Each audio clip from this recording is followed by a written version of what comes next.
CBN Campinas. São 10h11. Voltamos então com o CBN Campinas desta segunda-feira, já neste primeiro CBN Campinas, recebendo aqui nos estúdios Abel Pedroso, o novo presidente da Câmara de Campinas, o vereador Luiz Carlos Rossini, do PV, que a gente agradece nessa gentileza de atender aqui a CBN Campinas, já neste primeiro dia útil de 2023. Muito bom dia, presidente Luiz Carlos Rossini, e parabéns pela eleição para este biênio, numa turbulenta Casa de Leis aqui em Campinas. Bom dia, Paradela, é uma alegria estar aqui, quero cumprimentar você, toda a equipe da CBN e seus ouvintes, né? Eu acho que começar o ano com um novo desafio é sempre motivador. A gente sabe da responsabilidade, as dificuldades que a gente vai enfrentar, mas já no 6º mandato eu me considero preparado aí para exercer essa função. São 6 mandatos, né? Hoje o senhor é o vereador com mais mandatos, né?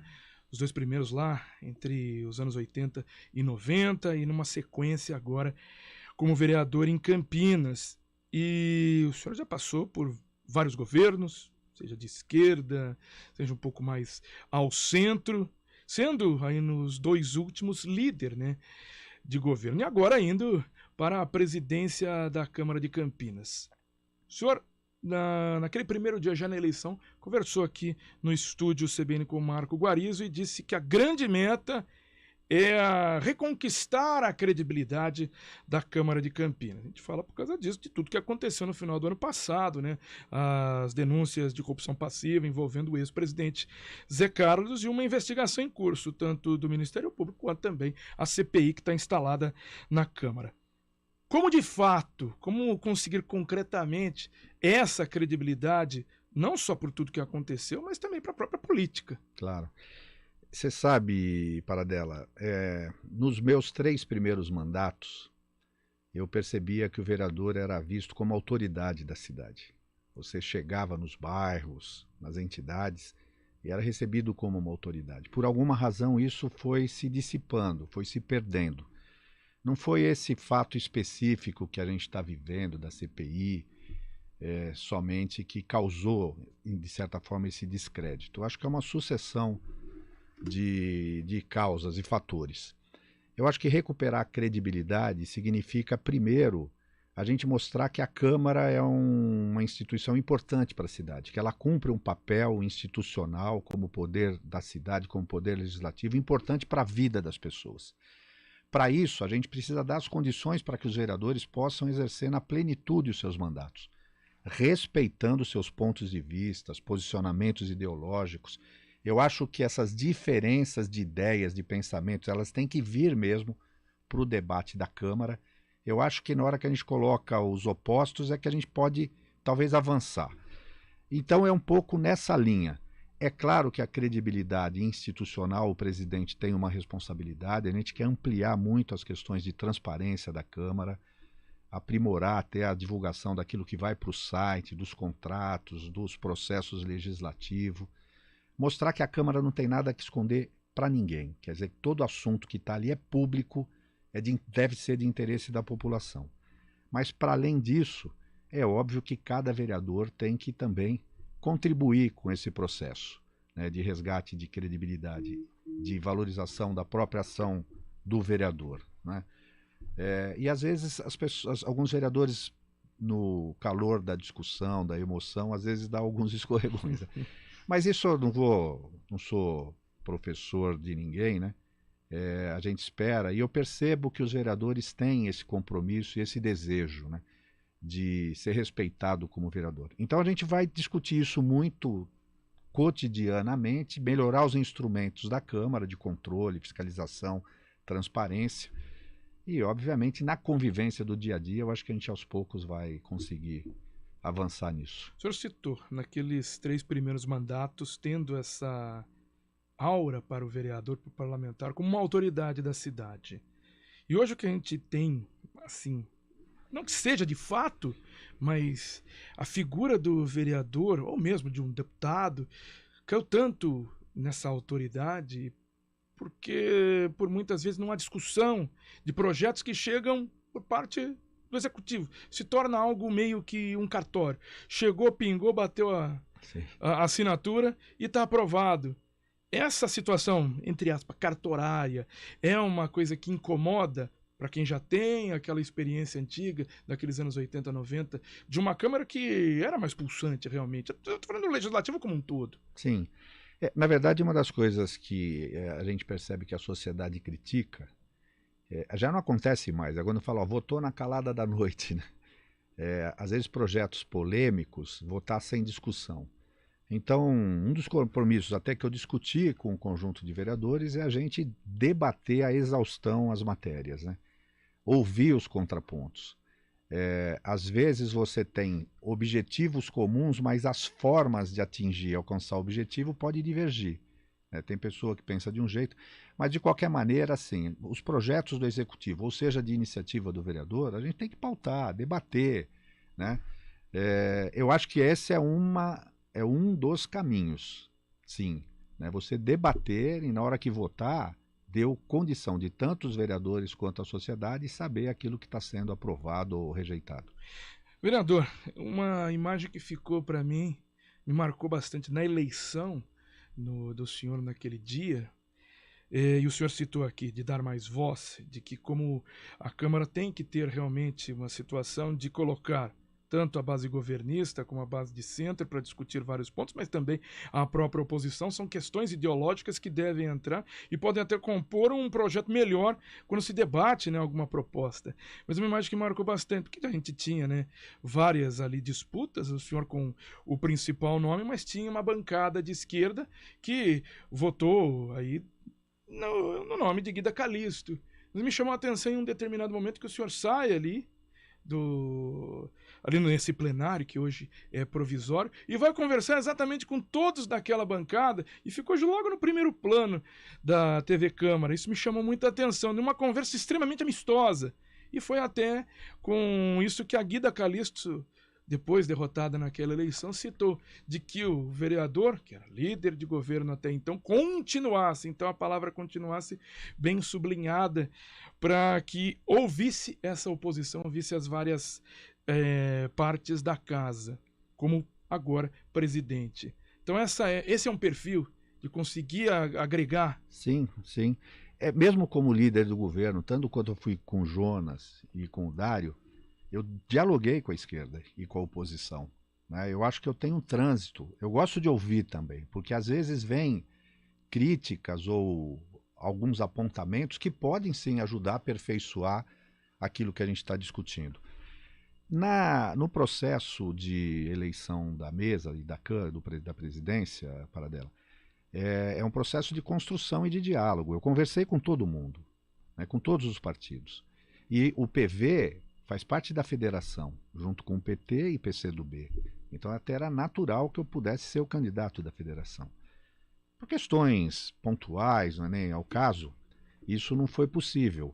Mas a gente discutiu propostas de como eles também entendem que deva ser o exercício da presidência, essa coisa da transparência, da pluralidade, que faz parte também do meu DNA, né? É uma coisa que está comigo, eu sou assim bastante democrático. Então, ainda que houvesse outras candidaturas, né, foi uma coisa muito tranquila, amistosa, não houve nenhum estremecimento, não houve nem nada que pudesse causar qualquer trauma, né? Então, eu acho que essa forma como eu conduzi, agora separando as funções, eu até falei para eles, eu sou muito litúrgico naquilo que eu faço, eu procuro seguir a liturgia do cargo. A função de líder de governo tem um papel, e aí eu cumpri essa missão, inclusive dialogando com eles. A função de presidente da Câmara é outro papel. Eu não estou lá para colocar casca de banana para atrapalhar o governo, mas também não é só tapete vermelho. Eu tenho que separar, entender que o governo do município, e a lei orgânica diz isso, é exercido conjuntamente, né, pelo Poder Executivo e Poder Legislativo, cada um cumprindo o seu papel. E na hora que tiver o projeto de interesse do governo, nós vamos dialogar, debater da transparência. Então eu acho que vai ser uma experiência rica para todo mundo. O senhor fala em aumentar, melhorar o sistema de transparência da Câmara de Campinas, que quando a gente analisa, ele já tem um sistema muito forte. Grande questionamento com essas denúncias envolvendo o ex-presidente Zé Carlos é que para cada contrato, realmente para ele entrar em vigor, precisava da assinatura dele. Mas aquilo tudo passava por uma comissão fiscal, por toda, não só a comissão, mas toda uma auditoria dentro dos funcionários da Câmara de Campinas. Então era até, como disse o Ministério Público, difícil ter em determinado momento. Chegava só naquele ponto da assinatura. E agora, como melhorar? Porque tudo tem como melhorar. Todo sistema tem como burlar em algum momento, mas tem como melhorar também. O que está na mente aí de Luiz Carlos Rossini para tentar melhorar esse sistema? Primeiro é bom esclarecer isso, né? Hoje a Câmara tem uma estrutura de procuradores, tem o pessoal que cuida só da parte de licitação. Então todo o processo, ele inicia obviamente com a ordem do presidente para contratar, adquirir, mas todo o processo é conduzido pelos funcionários de carreira da Câmara, inclusive com análise jurídica da Procuradoria. Ao final do certame é que o presidente assina. Eu vou estudar uma possibilidade, parece que já existe em outros legislativos, de repente nem o presidente assinar o contrato, né? Você dispara, porque é uma necessidade da Câmara, justificando a necessidade daquilo, e o processo corre normalmente. No Executivo é assim, o prefeito não assina todos os contratos, me parece. Mas talvez fosse uma forma de aprimorar. É assim, não ter. E transparência, assim, ó, o processo está correndo, sociedade, todo mundo pode fiscalizar, quem está participando. A gente sabe que às vezes a disputa, veja na licitação na prefeitura, né? Às vezes a briga é entre os participantes do certame. Mas assim, você tem a legislação para seguir, você tem os funcionários capacitados para fazer isso, e nisso eu não vejo problema, mas aquilo que a gente puder aprimorar no processo, essa é uma ideia. Quais são as prioridades agora em termos legislativos, presidente Luiz Carlos Rossini? Eu acho assim, todo ano a gente pensa em aprimorar o regimento interno da casa, né? Talvez criar uma comissão de revisão para ver se identifica alguma questão pontual para aprimorar o funcionamento da Câmara, a dinâmica, o dia a dia das sessões e da própria atividade parlamentar. Eu acho que para o processo legislativo a Câmara carece hoje de uma infraestrutura de informática melhor, né? A internet na Câmara é uma loucura, mas independente mesmo, os próprios vereadores eles não têm um sistema de gestão e controle das suas. Então, se ele faz uma indicação, então colocar um software lá para dar mais condição. Eu acho que quanto mais você permitir que o vereador tenha acesso à informação, ele vai usar o seu mandato da melhor maneira, né?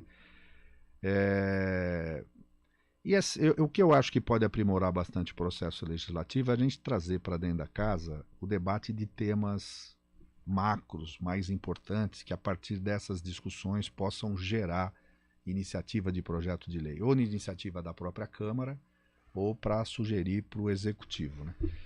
Eu acho que eu não tenho ainda todas as respostas, né? Tenho algumas ideias, mas eu quero ouvir muitos vereadores, né?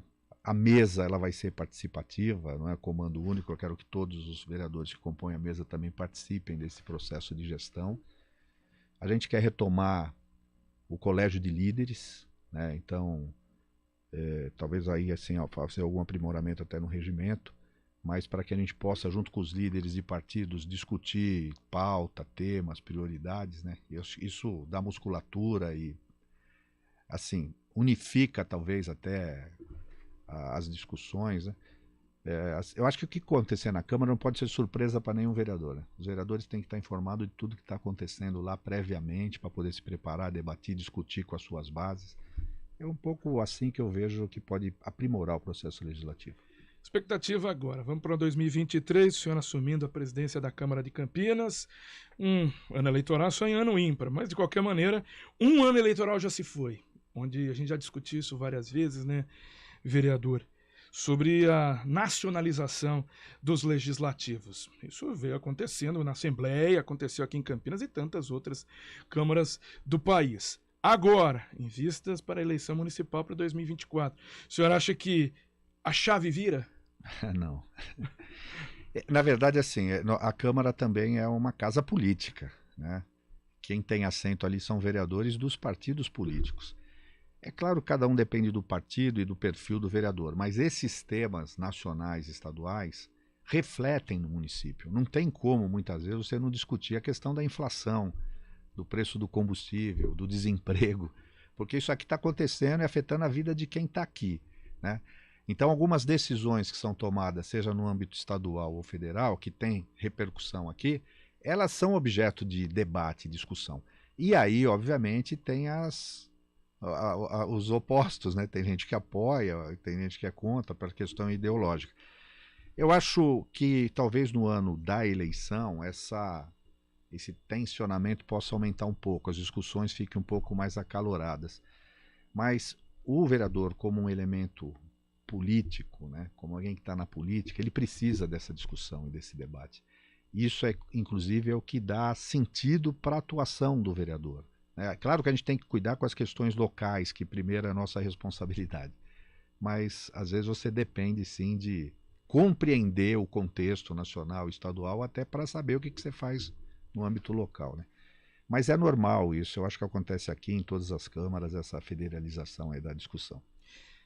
Legislativo, volta de vez para Ponte Preta? Essa é a minha primeira prioridade. Hoje eu tenho uma reunião, marquei com os diretores da Câmara, para a gente, já passei agora de manhã lá para conversar algumas coisas, e obviamente o diretor da infraestrutura e TI, né? A gente vai conversar para ver o que está dependendo, o que a gente precisa fazer, se tem alguma coisa que possa fazer, mas eu gostaria de retomar a sessão legislativa já no plenário lá na Câmara, na Avenida da Saudade. Lembrando, né, o Legislativo está em reforma faz um bom tempo aqui, uma reforma que já chamou até de eterna aqui no CBN Campinas, e agora fica nessa expectativa. A ex-presidente também, Débora Palermo, disse que sim, há uma possibilidade, mas ainda são vários problemas. Qual é o principal problema para que o Legislativo volte para sua casa? Deixa que é provisório, porque como o nome mesmo diz, é provisório. Sim. As coisas ainda... Até foi liberado o uso de terno por causa do calor, né, dentro desse novo plenário. O que está faltando para aquilo realmente, de fato, receber? E é um local muito melhor para receber até o próprio público acompanhar, né? Primeiro é verificar se a questão estrutural está resolvida, né? E me parece que está. Aí a dificuldade maior é da TI, né? Porque como todo sistema veio para cá, então você precisa de um tempo para fazer toda a infraestrutura para a TI poder funcionar. Então, a gente tem um mês para tentar fazer isso. Pelo menos esse é um...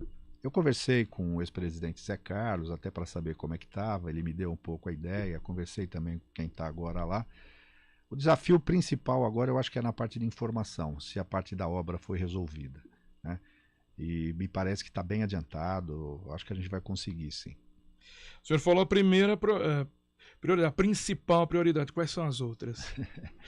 Não, as outras é ver as adequações que são necessárias para melhorar a infraestrutura da Câmara. A questão da internet, a questão do sistema de gestão para os gabinetes dos vereadores, né? Eu acho que a Câmara tem que dar condição de infraestrutura para o vereador poder exercer o seu mandato, né? Então, a partir daí eu imagino que ele possa potencializar. E o vereador, exercendo na plenitude do seu mandato, ele vai estar mais próximo da população, vai estar atendendo melhor as demandas que chegam, e isso ajuda nesse processo de retomada da confiança, credibilidade, né? Então, criar do ponto de vista institucional condições para o vereador exercer o mandato. Tem algumas coisas que podem parecer menor, né? Mas a gente vai em câmaras e Assembleia Legislativa para ter uma lanchonete funcionando. Então, estudar esse espaço e, de repente, colocar uma lanchonete com concessão, abre lá, né? Para atender tanto. Hoje, se o funcionário quer fazer uma refeição, ele tem que sair, tem que mandar. O público que chega lá, às vezes acompanha, fica horas acompanhando lá, não tem. Enfim, pode parecer algo que não tem importância, mas para o conforto, inclusive da população, é uma coisa importante. São coisas que a gente está pensando, surgiram esses temas também no processo aí de discussão da mesa, mas a prioridade é dar uma analisada no regimento, ver aquilo que a gente pode fazer para retomar o funcionamento do colégio de líderes já no começo, né? Nós temos, obviamente, antes até de retomar a sessão, a definição das comissões, né? Então a gente vai ter que chamar os vereadores para ver quem fica o quê nas comissões, presidências, e discutir a pauta, né? Para a gente fazer uma pauta bastante produtiva a partir de fevereiro. Presidente, Luiz Carlos Rossini, queria agradecer a participação do senhor aqui no CBN Campinas, essa gentileza de atender aqui a CBN Campinas, nesse primeiro dia, né? Primeiro dia como presidente da Câmara de Campinas. Sorte nesse biênio, a gente está precisando de muita sorte para muitos administradores que agora assumem aí os seus cargos. Então, parabéns mais uma vez pela eleição. A gente vai bater um papo aí ao longo desses anos, aí, esses 2 anos à frente da Câmara de Campinas. Parabéns mais uma vez. Feliz Ano Novo. Para você também, eu agradeço a oportunidade, Paradela. Eu acho que começar o ano dessa maneira é bom. Eu estou muito motivado, eu quero realmente dar minha contribuição para atingir esses objetivos que a gente falou, resgatar a imagem, a credibilidade da Câmara Municipal de Campinas, né? Eu acho que tem uma relação estreita com a imprensa. Eu acho que a imprensa tem um papel, toda ela, né? A CBN não é diferente, né? Importante de informar, de debater, de fazer a crítica. Então a gente vai estar aberto para estar dialogando, né? E quando tiver alguma novidade eu trago aqui para vocês, né? E como cristão católico, né, peço a Deus que me dê sabedoria, discernimento, força para enfrentar esse desafio. E desejar a você e todo mundo também um feliz 2023. Um feliz 2023. 23 são 10 horas e 32 minutos.